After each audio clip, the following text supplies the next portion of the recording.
Par exemple, puisque vous en venez à l'Assemblée nationale, le 8 juin, il va y avoir quelque chose de particulier qui affole la majorité et la Macronie. C'est une proposition de loi du petit groupe Lyot pour Dites pas abroger, petit, c'est petit méprisant. par son nom, peut-être grand pour vous par la qualité de son travail, pour abroger la réforme des retraites. Vous pensez que vous allez pouvoir y arriver, Mais j'espère. malgré les manœuvres Non mais politiques qui se vous, préparent? ce serait sans précédent dans l'histoire de la cinquième, depuis 1958, ce serait sans précédent qu'un gouvernement ou une majorité empêche un groupe parlementaire d'utiliser sa niche. On a une Oui. par an, une fois par an, entre 9 heures et minuit. On a une journée entre 9 heures et minuit. On n'a pas le droit de dépasser minuit.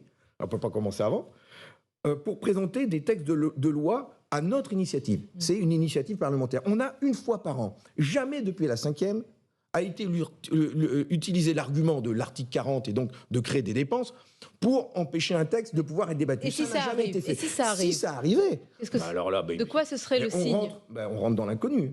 C'est quoi Quand je dis qu'on rentre dans l'inconnu, c'est qu'on va rentrer là dans une crise démocratique grave. Et je dis l'inconnu parce qu'on n'a jamais vécu ça avant, il n'y aura pas eu de précédent. C'est une atteinte forte contre le Parlement, contre l'Assemblée nationale. Ce texte de loi de la retraite à 64 ans n'a pas été voté à l'Assemblée nationale. Ça fait 4 mois qu'il y a des manifestations dans notre pays, 13 en tout. Et il y en a une 14e prévue le 6 juin. Et d'ailleurs, je me permets de dire à vos téléspectateurs qui sont là, dimanche matin, en train de regarder la télévision, je leur dis, le 6 juin, non seulement c'est important de manifester pour dire notre opposition contre cette réforme de retraite, mais ce sera important de manifester, ce sera 2 jours avant ce débat à l'Assemblée nationale, ce sera important de manifester pour dire au gouvernement, laissez les députés voter sur ce texte de loi, qu'il y ait au moins un vote. Qu'il y ait au moins un vote. L'exécutif sur a déjà tourné la retraite à page. 64 Et si ce ans. vote n'a pas lieu, pour vous, la réforme des retraites sera définitivement illégitime? Mais elle est déjà, pour moi, largement entachée de légitimité, dans la mesure où il n'y a pas eu de vote à l'Assemblée nationale,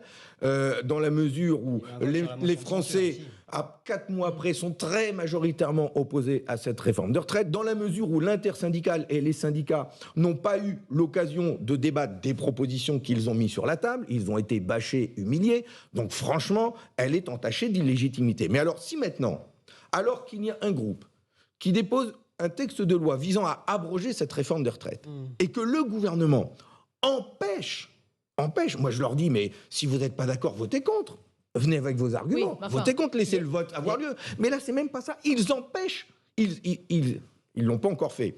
Ils veulent empêcher le vote d'avoir lieu. Donc, j'alerte la Première ministre, j'alerte le Président de la République, ne fracturez pas la démocratie. Ne fracturez pas la démocratie. Avec des ne outils provoquez constitutionnels malgré ne tout. provoquez pas, qui n'ont jamais été utilisés depuis 58, ne provoquez pas une crise démocratique institutionnelle grave dont je ne sais pas dans quel état nous sortirions. Et d'ailleurs, demain, il va y avoir des élections. Demain, dans quelques mois, il va y avoir des élections européennes notamment. Il y a les sénatoriales, mais c'est les grands électeurs qui votent.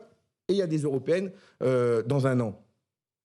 Et là, s'il y a un taux d'abstention énorme, on dira quoi? Et pourtant, on va disserter de l'abstention, encore Roussel. une fois. Et Eh bien, pourtant, moi, j'attire l'attention là-dessus. Moi, j'entends des gens qui me le disent, à moi, en tant que député, donc vous leur dites dans ma attention, circonscription. vous allez J'ai basculer dans une crise démocratique grave et Oui, l'inconnu. Oui.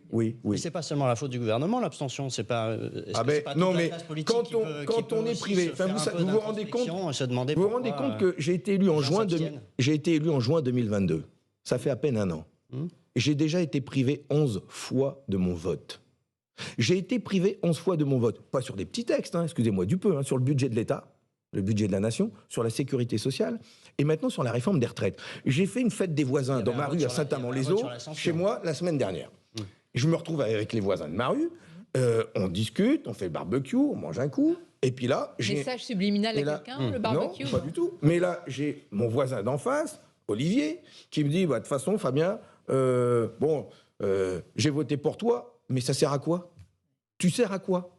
Vous servez à quoi, les députés? Qu'est-ce que vous lui répondez? Mais c'est désarçonnant. Mais je lui dis, député, c'est voter, mais c'est aussi se battre, c'est porter des idées, c'est les défendre, c'est écrire des textes de loi, c'est les amender. Mais quand il voit, lui, qu'est-ce qu'il voit, lui? Il est ouvrier, il travaille dur, il est mal payé, il n'a pas d'augmentation de salaire. Et on lui dit, tu vas travailler 2 ans de temps. et je suis son député, et il me dit ça change quoi pour moi? Enfin, alors je vais aller le revoir dans 4 ans pour lui dire allez, on continue de se battre, mais il va me dire, mais Donc vous servez à quoi, les Monsieur députés? Roussel, Enfin, c'est quand même extrêmement grave. est le principal responsable pour vous de cette fracturation aujourd'hui, de cette archipélisation, on va employer beaucoup de mots, du débat et de la situation démocratique du pays. Il est le principal responsable pour vous? Ah oui, Ça je date pas pense. d'hier. Je pense que, et c'est la raison pour laquelle je fais une proposition, que je remets sur la table là. Nous faisons une proposition, nous, au Parti communiste français. Il y a eu 250 parlementaires qui ont signé la proposition de RIP de tenir un référendum. Il y a une intersyndicale unie qui est encore unie aujourd'hui. Et puis, il y a les forces de gauche et écologistes que nous sommes réunis au sein de la NUPES. Eh bien, je propose que tous ensemble,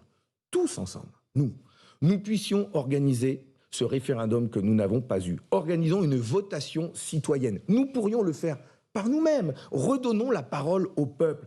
Ouvrons des lieux de vote dans les villes, dans les mairies, avec les élus qui souhaiteraient l'organiser, sur les places des marchés, devant. Eh bien, on nous prive de cette légitimité de pouvoir voter. Eh bien, moi, je demande à ce que nous puissions l'avoir. Il faut redonner la parole au peuple, redonner la parole aux Français une bonne fois pour toutes, pour sortir par le haut de cette crise démocratique.